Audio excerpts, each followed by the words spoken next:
Hey everyone, it's Mike with Flow Track, and we got an exciting day today. This is our Caviar Wednesday we do at 3 p.m. every week, and let's go ahead and kick this off. So, as always, if you guys have any questions as we're going, you guys can drop them in the comments below, and we'll go ahead and get all your questions answered. We've been getting a lot of questions about the upcoming calendar, the calendar 7.0. And I also want to share with you guys one of the other features that's up next, which is going to be really cool. It looks like we already got some comments rolling in. People saying, "What's up, Mike? Well, back at you. How you guys doing? Thank you for joining me today." So let's go ahead and dive in. I'm going to share my screen, and we're going to kind of dive into some of the features in the calendar in a little bit more detail. And as always, just let us know if you got any questions. So inside the new calendar, you got a ton of different options, and I think some of the things that people are most excited about. Actually, let me tell you one of the things that I'm most excited about. So, one of the things that I'm most excited about is the ability to use this calendar internally. You don't know how many times we get questions. Hey, I want to meet with the DFY team, the Done For You team, and what time are they available? And I'm like, right now, I just go send them a calendar link. I'm like, I don't know what time they're available. Here, click this link and figure it out. That's not the best experience. I would love. I'm like craving to use this feature where I can just go click and be like, oh, what time is the DFY team available? I click and I'd be like, okay, Mr. Customer, I see they're available right here, and I just click on it. I add the attendee and I click submit, and they got their booking, and everybody gets notified. So I think that's the coolest thing. I'm just excited to use this internally for our team. And if it's not a common use case necessarily. I think in the way people normally use calendars, you're normally booking someone with yourself. You're not saying you're booking two people unrelated to you, right? So having support be able to book meetings with DFI or support book a meeting with sales and that sort of thing, and all kind of working here as a team is really what I'm most excited about.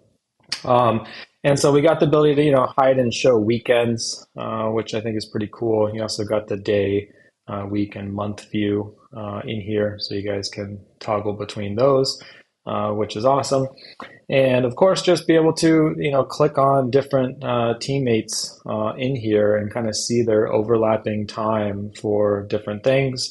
So you can see when everyone's available in one main view. And another person saying, looks good already. Well, perfect. I'm glad you guys are liking it so far, but let's dive into one of the bookers. So inside here, let's say we're doing like a sales team booker. So you can set the icon in here. This shows in app. So you guys have that.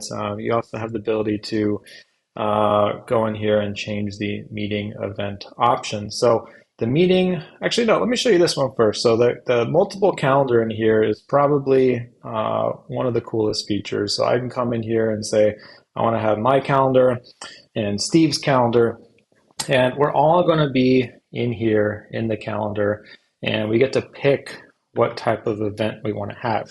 And we're actually renaming round robin to random, so just make a note of that. So there's a slight difference in the how round robin versus random works. So expect that. But you got three types in here. We got random, team, and group session. And so with the team, you got the ability to have everyone on this booker be invited to the event. And it's going to show you scenarios where it's only going to show available times where everyone on the team is available, which is really cool. And you got the ability to hide whether or not the person can see the guest list or not. Which is cool. So the other person doesn't need to see maybe all the teammates that are going to be on the call. So you have that ability in here. And the other thing that's definitely new is the group session. So group session is like if you're a coach or you're doing any sort of class, you may have spots to say include 10 people on these group sessions or these classes, for every time slot. So this allows people to book the same time slot over and over, even though your calendar may already have an event on that time, right? You can still accept, let's say, 9 other students. You can just say, well, let's accept 10 total. So you just key in the number here, and it keeps track of how many attendees you guys have on that event. So that's pretty cool too. And on the group session, this one you don't have the ability to turn on see guest list, because then you'll be showing off all the students in the class. So that one's actually not checked on there.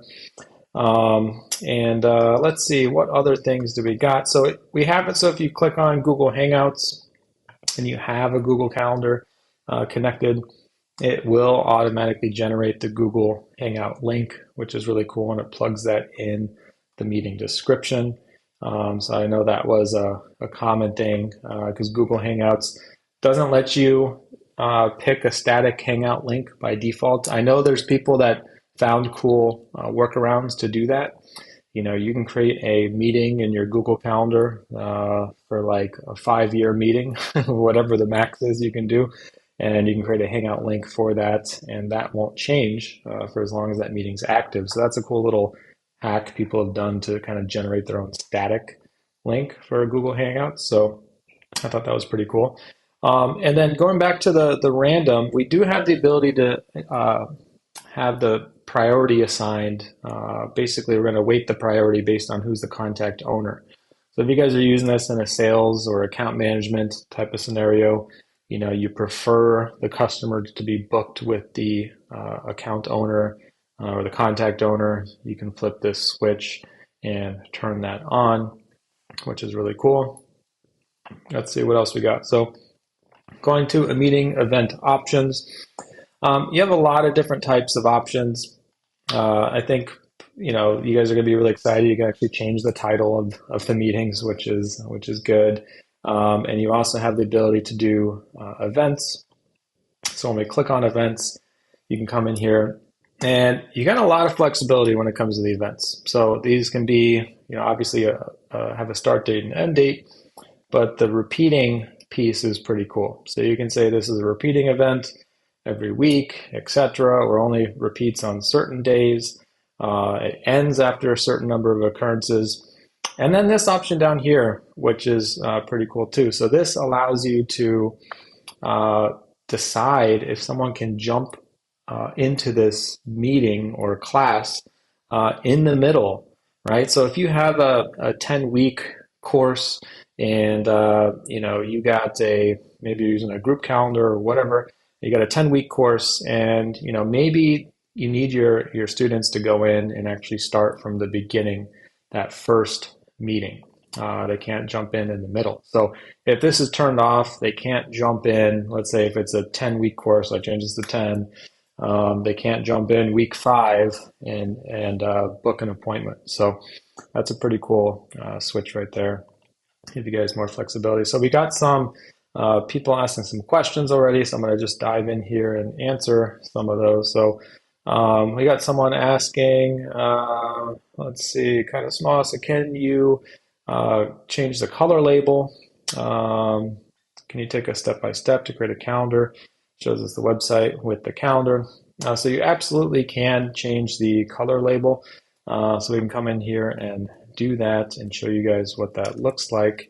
And let's go ahead and update that. So if I close this and I just go to the public booking page settings, so this is the color label that shows up by default, and we use this color when you're looking at your calendar. So you notice the sales team has the green color on here, and so on the calendar page, the sales team calendars will have the green color.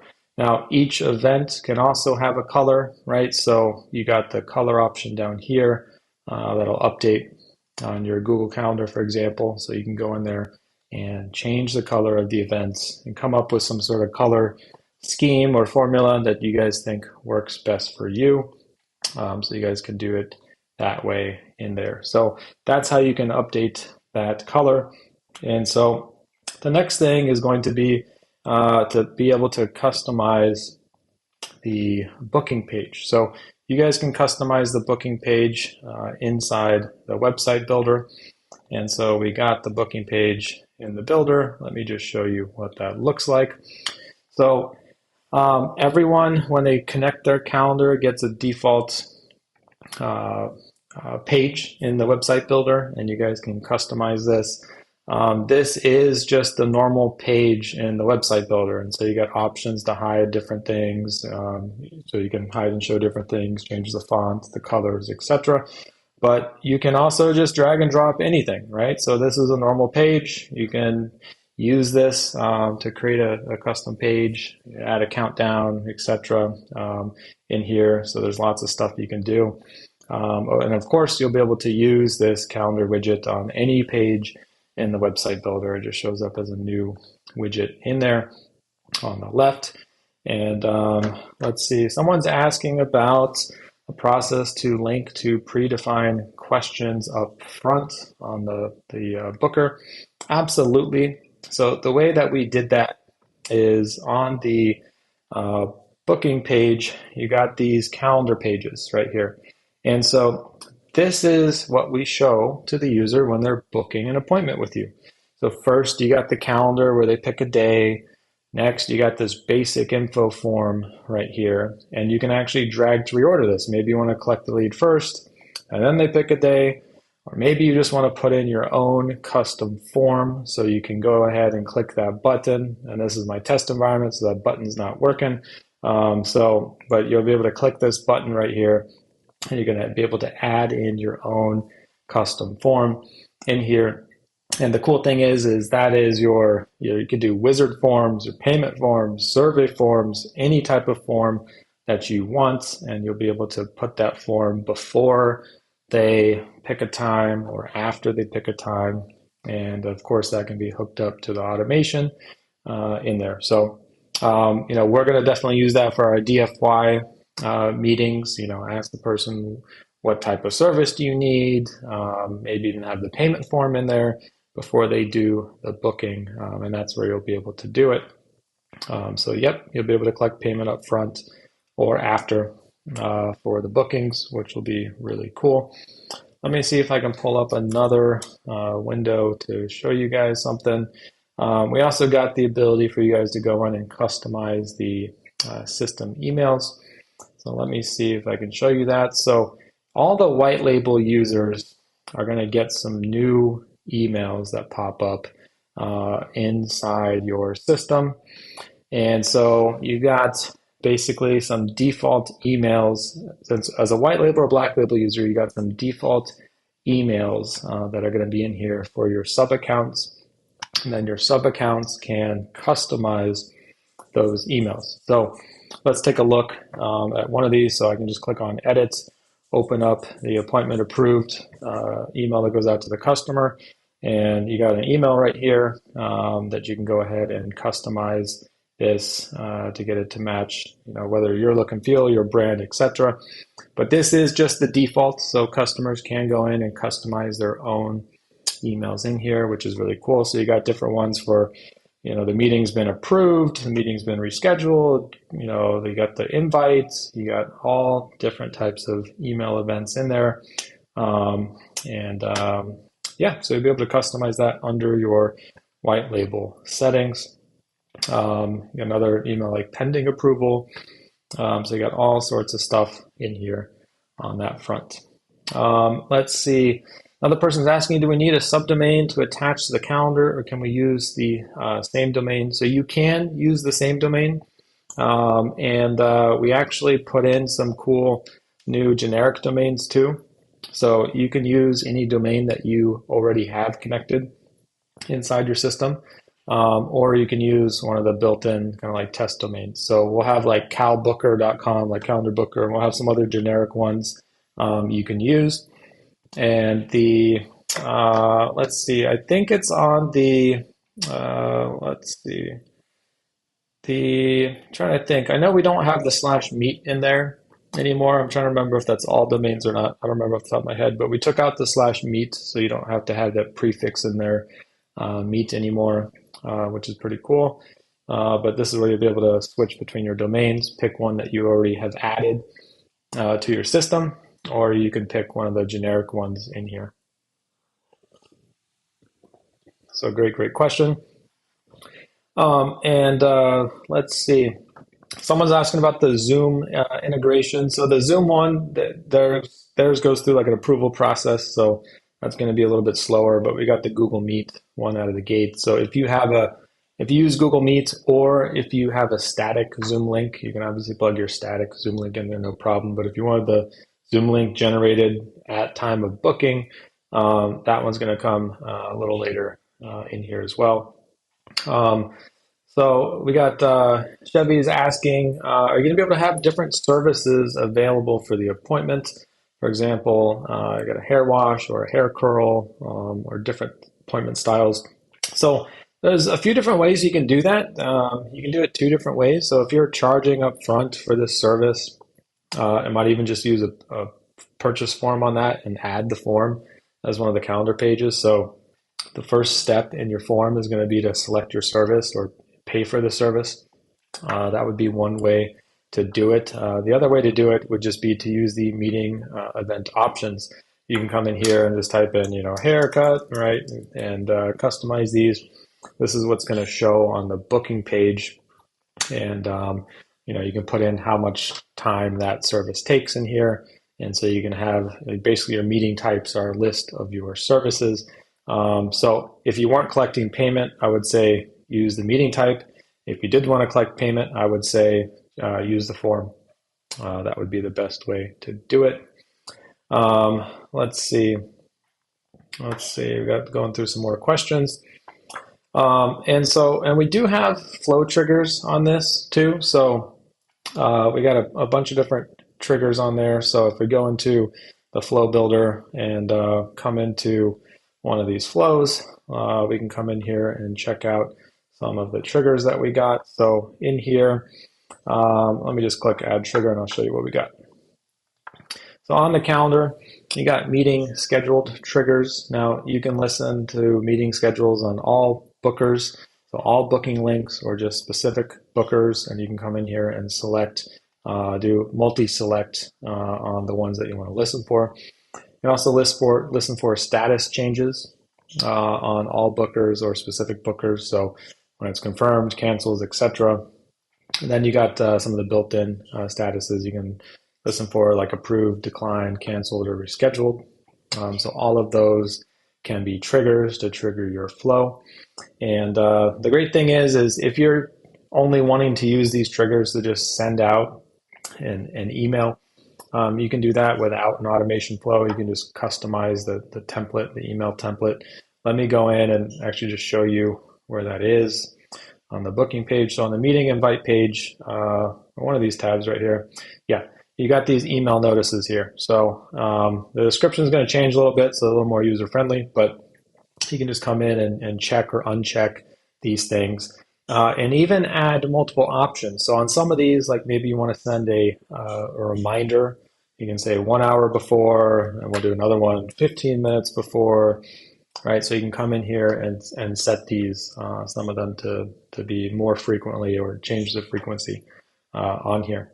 So if you just want to do that sort of kind of trigger, those are built in, just those email notices. But if you guys want to do something else, something more custom, you guys can come in and use those flow triggers to do a lot more. All right, so let's go through some of the questions. So Danny's saying Google Meet. Yes, I know everyone's been waiting for Google Meet. So we'll have that in there. Let's see. Can you build unlimited calendars? So there's no limit to the number of calendars. You can, so have at it. You can have as many as Google supports. I'll just throw that caveat in there. As many as Google supports. I don't know if they're unlimited, but I think they are. So another person saying Google Hangouts will soon be known as Google Chat. Okay, that's good. I didn't know that. Another person asking, is there going to be a spot to add a Zoom link? So absolutely. So if you do have a static Zoom link, you can just go in and customize the meeting event description. And in fact, if you do have multiple people on your event, each person can actually have a different, Zoom link or whatever, different phone number you want to put in here for the meeting location. So you got those options in there as well. Let's see. So we got someone asking about SMS notifications. Is that built in or only going to be available in the flow? So that one's not built in yet. You would have to do the flow trigger on that to send that notification, but I do like that idea, so we can probably get those added in as a default notification on here. I think maybe the best way to do that would just be to have like two switches over here. You got one for email, one for SMS, and maybe you can turn them both on or just one on or none, something like that. But I think that would be a good idea. Thank you for that, Danny.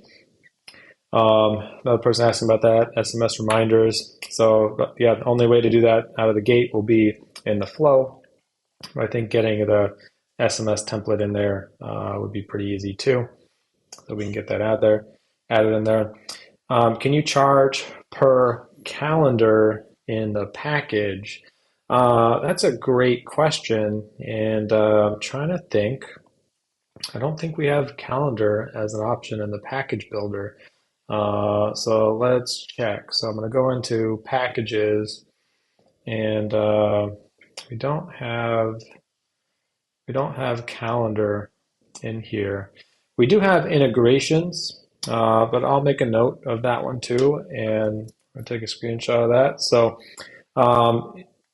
I guess one way you could do it, kind of a hack, but if you do pay per integration, like the calendar is an integration, but I guess you can do multiple calendars from one integration. But I think the best thing to do would just be to add that calendar as a service to the list. So that's a great idea.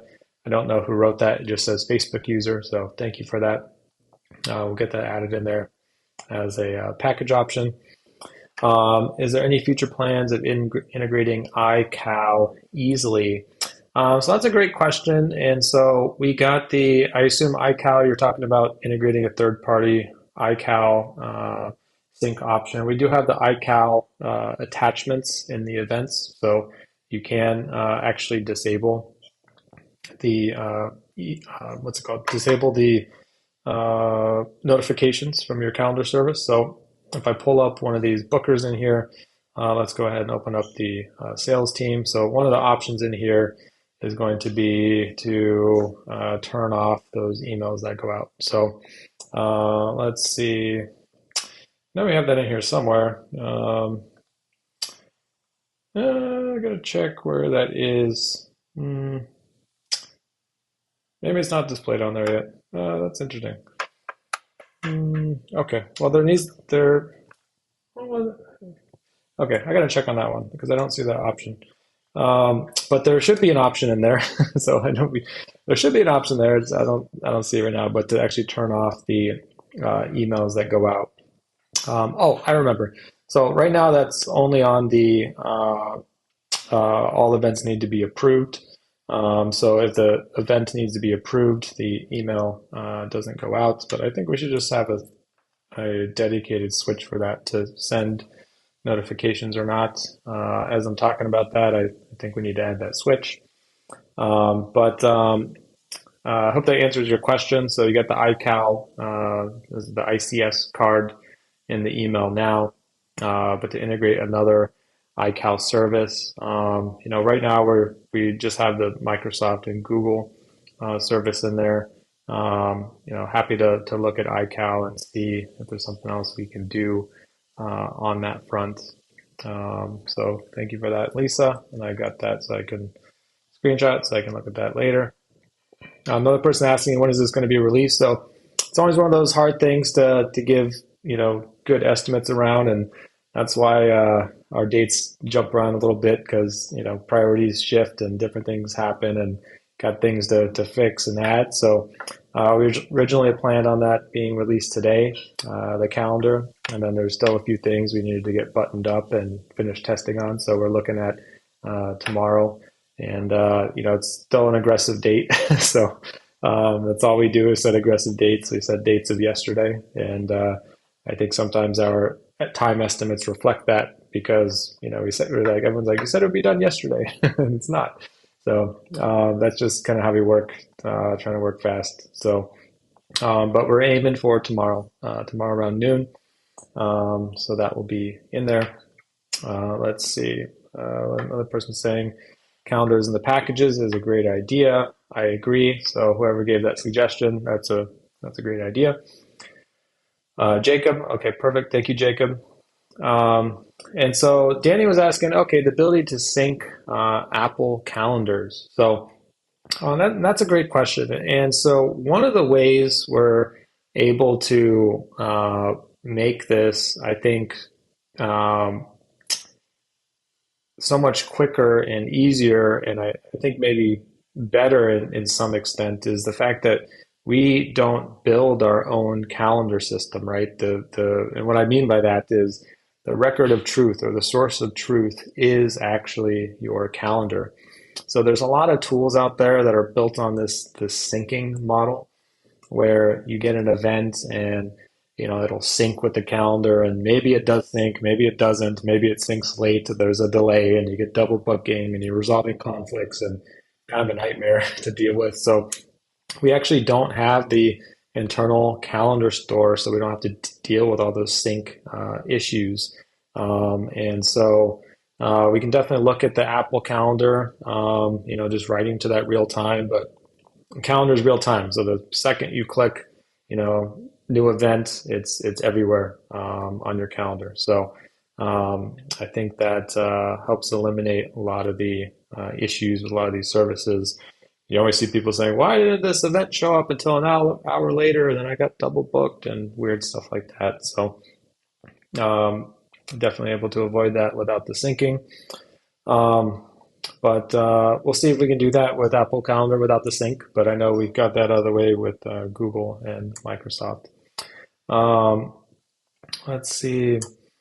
Someone's asking, when someone books, can they add it to their calendar? So absolutely. You got two ways they can do that. Everyone gets the calendar invite, whether that's from FlowTrack or from Google, right? You're going to get that calendar invite where you can just, add that to your calendar. Good question. Let's see. The sound is off. Okay, someone's saying our video in Chrome sound button didn't work, so I'll take a look at that. Thank you for bringing that to our attention. We did put new videos on the homepage, so definitely go check that out. Another person saying works fine for them, so okay, cool. Another person saying, can we book multiple days on a calendar? If you can explain what that means, I'm not sure I understand your question exactly. Can you book multiple days? I guess you mean one person booking multiple days at the same time.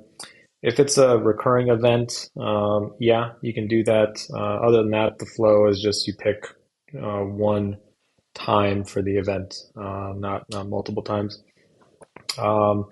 Good question. Another person says, truly amazing work, Jacob. Well, thank you. Thank you. Team's been working hard.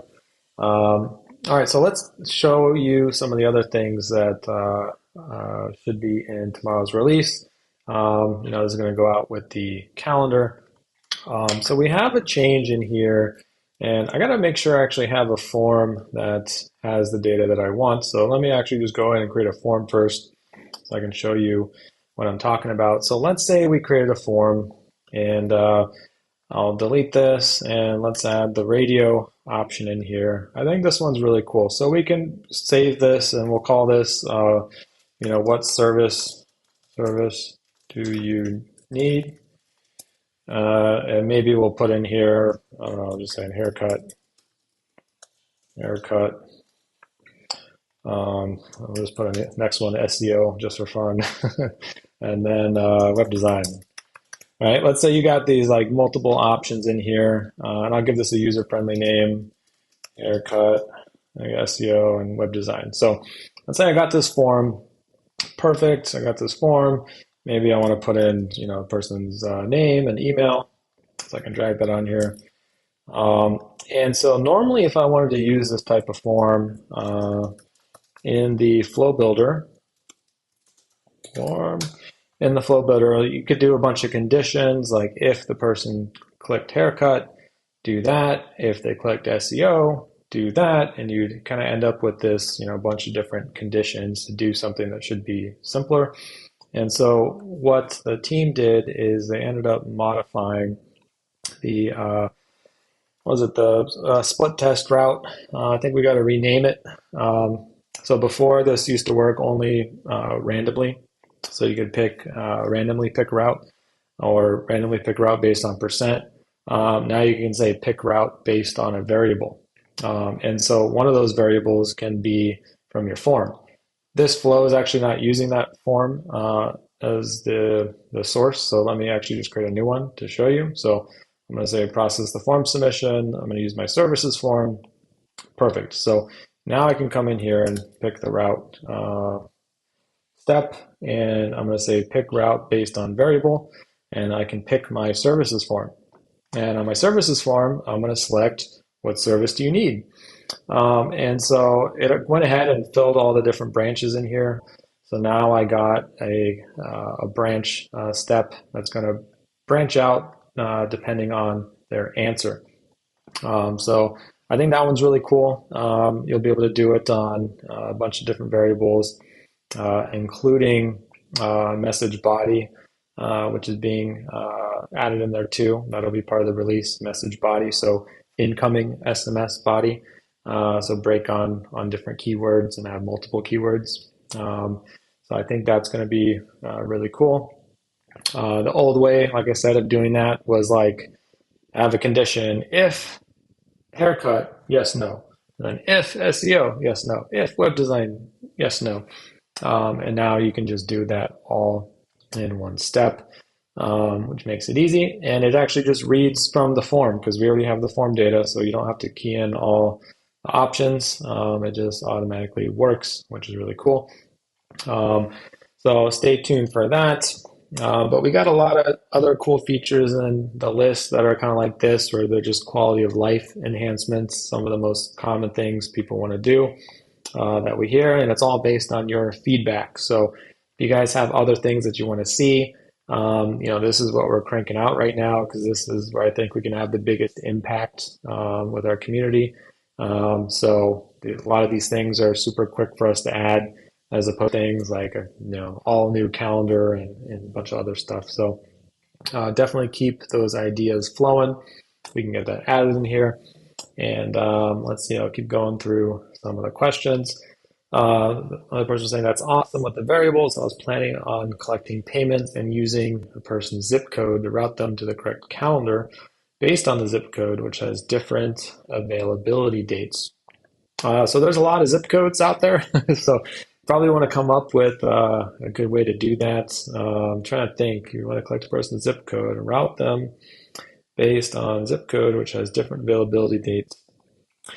Since there's so many different zip codes, and I don't know, I'm just assuming maybe you service every zip code, but perhaps not. Maybe there's just like 3 zip codes that you service for your business, and if that's the case, then 100% this type of route thing would make sense. But if you're like, nationwide business, then you got to do something with all zip codes. I would say that's definitely something you want to use the custom code step for, because in there you can just have a block of code and some custom logic like that. But I wouldn't want to use this step where you got an option per different zip code, and you got 10,000 zip codes, or however many there are. That would be a lot. It'd be a big flow. You could maybe do it, probably do it, but it wouldn't be fun designing it. So, but good question. And you could also do like zip code starts with, right? Because you got the match text in there on the step. Let's see. Another person is saying, I'd like to get web design and some SEO while getting a style. So that form just for you. So good deal. Now you can do it all in one. Too funny. Another person's talking about the move pipeline item tasks from one to another. That's coming up. That's in our power list, I guess you can call it. So things that we got to do quick. So we got the pipeline task triggers. We got the update anything step. um, and a bunch of other stuff in there. So that's a good question. The zip code person was saying they only serve 4 zip codes, so that's perfect. I think that would work perfect in that case. So good question. But yeah, that's what I wanted to go over with you guys to show you how that works. Um, I think people are saying they love the fake busy, which was cool. So you can actually key in a percentage. You want to be fake busy 80% of the time, right? So you can just key in 80%. And now when someone's trying to book a meeting with you, you're going to be unavailable 80% of the time. So that's pretty cool. It does actually remember how fake busy you are. So if you come back and you refresh the page, right, it's not showing different availability every second, every page refresh. So that's cool. Um, let's see. Danny's saying he loves to hear more about the power list. So definitely can show you more about the power list. Another person saying fake busy, haha. So yep, you got keep the questions flowing. Oh, and by the way, if you guys haven't already, please go ahead and smash the like button on the video. That really helps us out. And hit the subscribe button and notification bell if you guys are watching us on YouTube. And make sure to follow us on social media. You got YouTube, Instagram, and Facebook. And I keep saying soon to be TikTok, but someday we'll get on there. A little bit different broadcasting on that different screen size. Um, let's see. Another person asking, can we apply appointments to payments for consulting calls? Can you apply appointment to payments for, I don't understand your question exactly, but you can collect payments for your meetings or calls. So you can have that in there, have a payment form in there. So 100%. Let me know if I'm not understanding your question correctly. Let's see. Someone's saying, I would like to use the calendar like a hotel booker so I can use it to rent spaces. Can someone book 2 to 3 days at a time? 2 to 3 days at a time. We don't have the multi-select on the calendar days, but I'm going to take a screenshot of that. Um, 2 to 3 days at a time. Yeah, we don't have multi-select. I think we could just build multi-select. That could work. Trying to think through that one. 2 to 3 days at a time. So you could definitely, yeah. No, I mean the hotel use case, everyone wants to have different days, maybe 1 day, 2 day, 3 day, etc. So I don't think the hotel case or home rental would be a good fit at this time, unless you had could use the recurring events or something like that. Yeah, but I took a screenshot of that one, so we'll get that added to the list too. Um, let's see.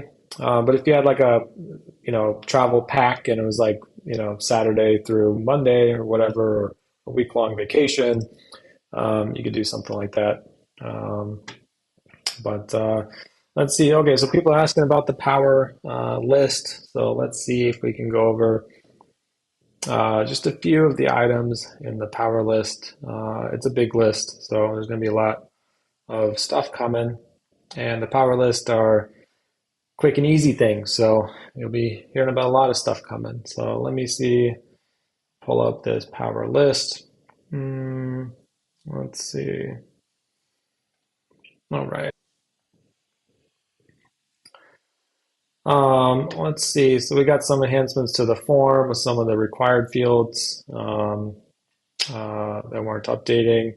And got some of the label being updated on the form. The hide label options didn't work. We got updates to the trigger UI, so being able to add triggers in the flows is going to be easier and be able to make anything a trigger, which is going to be cool. Right now, the trigger is kind of tucked away. We got deactivate contact from flow enhancements too, so you're going to have more control and ways to do that. We got the Facebook lead API. We got webhook processor, so catch webhooks We got triggers with filters, so you'll be able to set a filter on your trigger. So maybe you don't want the trigger based on all appointments scheduled. You want appointments scheduled and state is California, all right? Stuff like that. We got an installment option coming to payments, so you can mark a subscription as installments. So even if the payment is done, it doesn't necessarily mean the subscription is over, which is cool. We already got the wait for any reply option. That one was good. Let's see.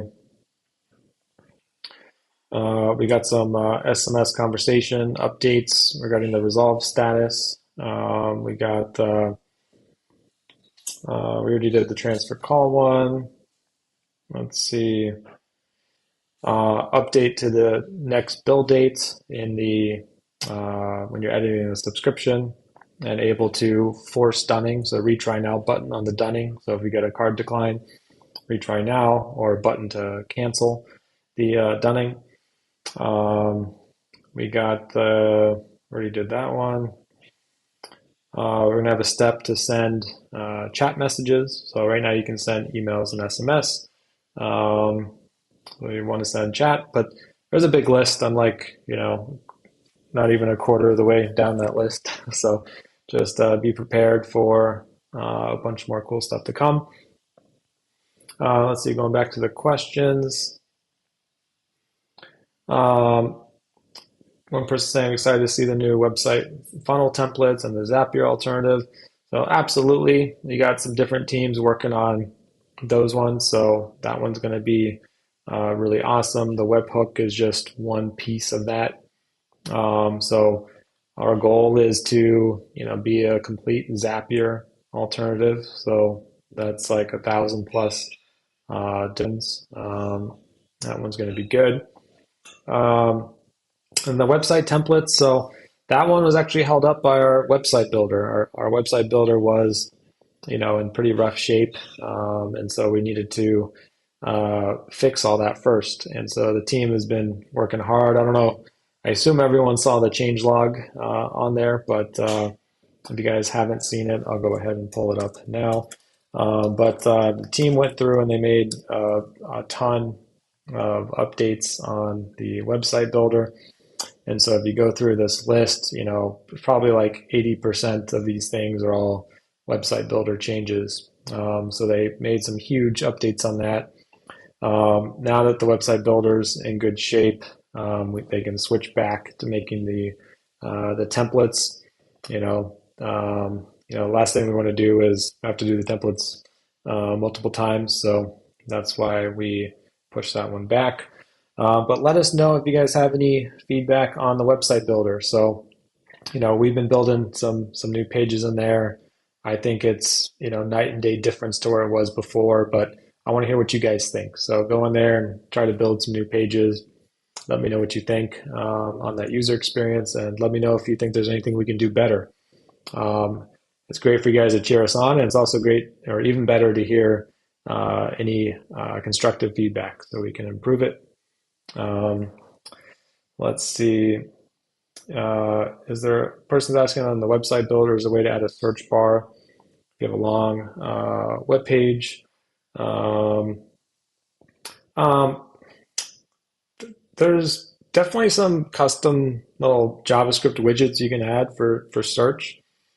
I don't know any off the top of my head, but I always see those on different websites. So you can put in different search options. They're usually powered by some search engine. But if you want to just search on page or filter, you could probably find a JavaScript widget to put that in the website builder. Nothing built in on the website builder, but I think if you post that in the Facebook group, someone can probably jump in and might have a solution for that. Another person saying, is Apple procrastinating on the PWA push notification? So good question. And so let's see what Apple is doing. So I'm going to look up the news right now. Apple PWA push. notifications.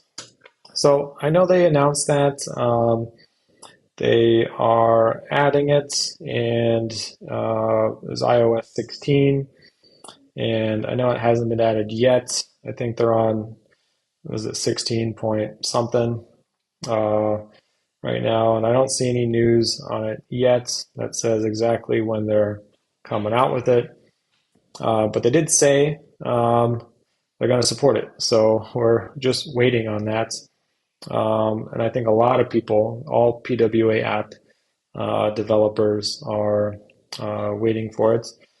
This one article or this one post just says it's somewhere in uh, 2023. So that is this year. But it's going to be sometime in iOS 16. They don't give any exact dates like we do. We say calendars on Wednesday, right? But even though it's not Wednesday, they're kind of vague on that. So I don't have an exact date on the push notifications for PWA, but we're super excited about it because it's going to allow us to do more things in there. Going to make the app even better.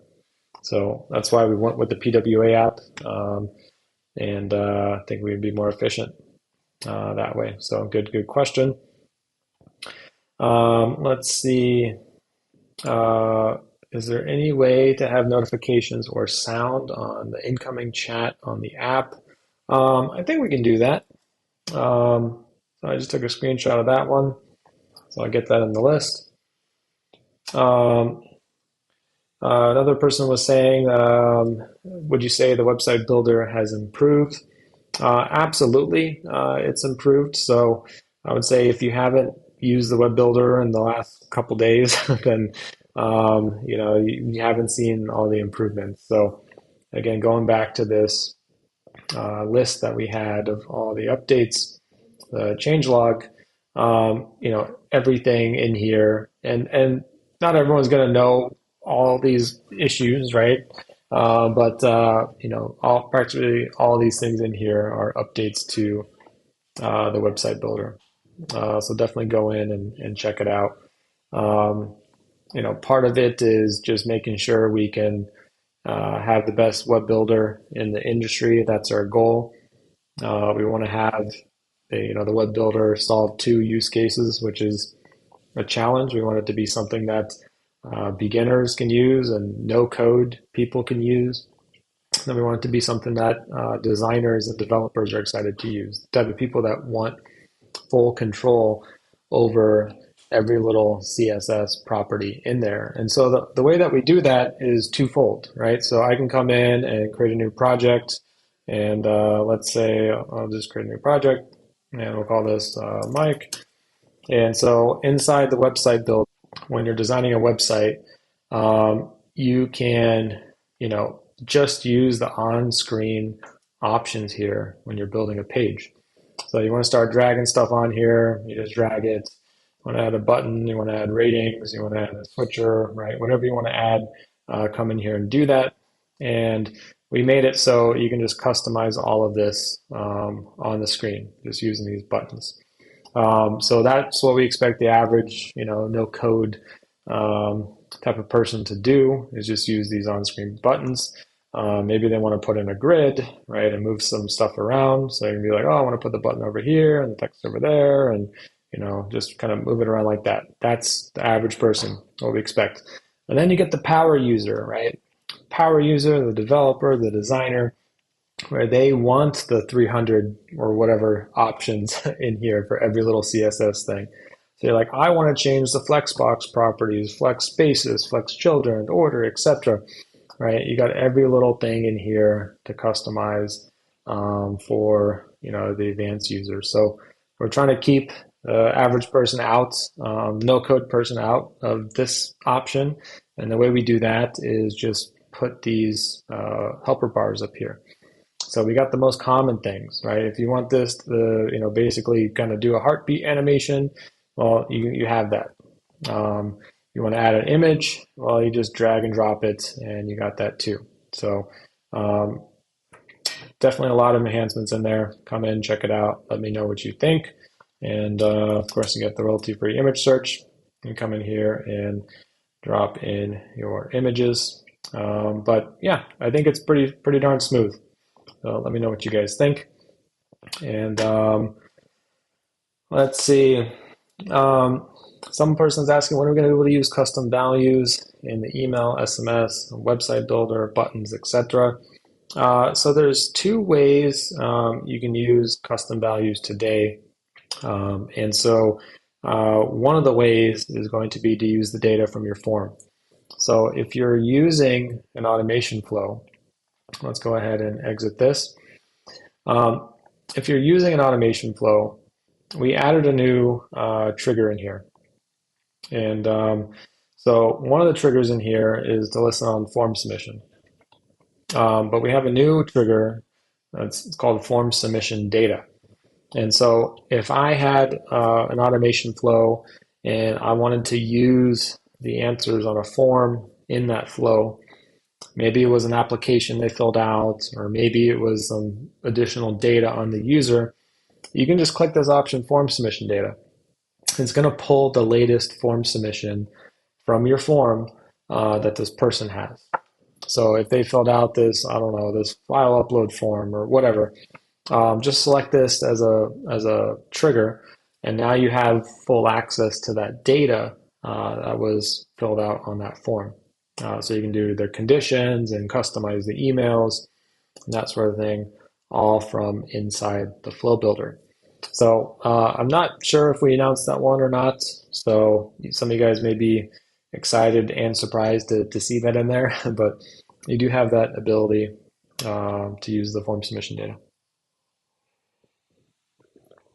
And then the other way I was going to say, if you wanted to use that in, if you want to use variables and blueprints, you also have the ability to put in variables and blueprints, which is what we used on our agency blueprint.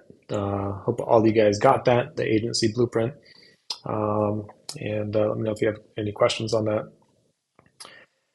I got Jacob asking about the Google Places, so I added that to the list on our wish list. So thank you for that, Jacob. Another person saying the web builder has improved a lot. So awesome. Thank you for that feedback. Another person saying, is there keyword trigger automation from SMS? So absolutely. That's what we just released the other day. So there's a few different ways you can do keyword-based triggers on SMS. The first thing you want to do is just have a trigger that is going to trigger your flow based on a chat, right? So the SMS is also chat. So you can just say new incoming chat conversation, new incoming, chat message. So you click on that and you can select all inboxes or a specific inbox. So you can pick the specific inbox of your phone number, right? Every SMS enabled phone number has a SMS inbox.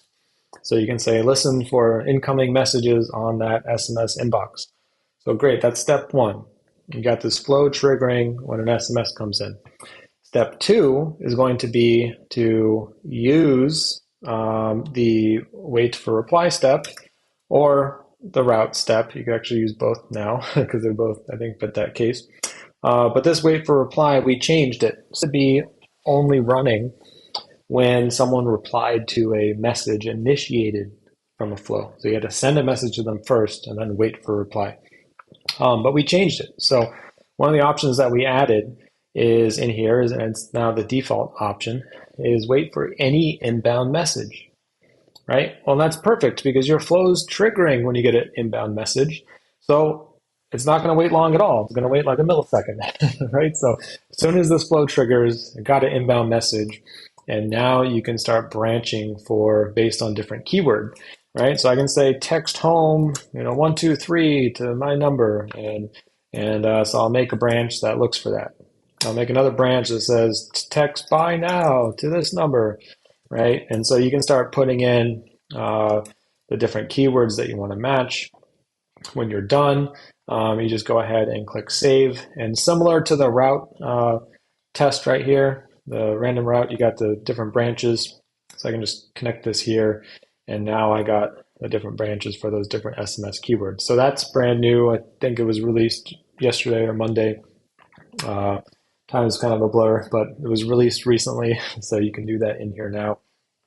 So you got two ways to use it. Just to recap, you got the old way, which is listen for a reply to a message sent from this flow, and then you got the new way, which is listen to any inbound message, so people can text you keywords.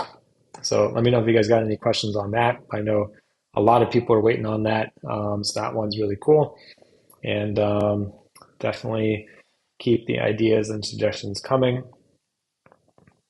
Another person's asking, is there a way to remove the chat cloud branding? So I'm going to see where that one is in the list. I know we've gotten that question in there. I do want to get you guys the ability to just customize that. We just put in something generic in there, chat cloud. So what we want to do, we want to give you guys the ability to customize that on the chat widget too. So I think that's a great idea. Let's see, another person saying expanding blueprints to allow contacts to be transferred and other items currently not available. So absolutely, blueprints is one of the things that's on our list. The first thing on blueprints is actually the sharing features and functionality. But we have a lot on blueprints we're going to be adding that are actually pretty, I think, easy things, not a big project. So expect more on blueprints. We want you guys to be able to create more stuff in the community. We want you guys to be able to monetize that stuff you guys create. We want you to be able to transfer it however you want to transfer it. Right now we have this kind of like, hierarchical approach where you can push your content down to your sub accounts, but not, in between or to other accounts. So we're going to be changing that, and so look out for that shortly. Let's see. Another person giving us thumbs up and stars. So thank you. Team is definitely doing a great job. Let's see. Is it possible to have all icons in a section match the white label custom formatting? So let's see. So Jeremy, the icons that you set on the the icons you set in the white label section is different than the website builder. So I'm trying to even think if we use the same icon library in there. I think not. So I can put that down as a request too. So just so everyone knows what he's talking about. So on the navigation page in here, you have the ability to set these icons. You can pick one in here. This actually uses the Material UI icon library. And the one in the website builder uses the font awesome icon library. So I think we get the Material UI icon library added in the website builder, so you can use both, and then maybe you can have the same icon in there that you guys want. But hopefully that fixes your need or solves your use case. So I took a screenshot of that. Let's see. You're referring to the color of the icons in the UI. So you do have the color picker here. So let me know if I'm not understanding your question correctly. But you do have the color picker here. So you can, maybe copy and paste that hex code or move it over. So you can use a color picker or copy or paste the hex code and get those to match. That would be one way you can do it. Let's see, another person saying, yes, add font awesome too. Okay, so now we got to add font awesome here to the white label settings too. So we can get that added in there. Perfect. And so if you guys haven't already, please make sure you guys smash that like button and subscribe button so you get notified of all these great videos. I think that about covers it for today. So if you guys have any more questions, we'll see you guys next time on the Champagne Friday. And I want to be streaming some good news on the calendar tomorrow too. So I can't wait to show you guys what we got in store on that. But we appreciate all you guys. We're going to keep hammering out some awesome features for you guys, and keep building on FlowTrack, and keep your feedback coming. It's your great feedback that helps us build a better product and platform. So we want to be best in class at everything we do. So I appreciate you guys. Hope you guys have a wonderful rest of your day. I'll see you guys in the Facebook group. Bye.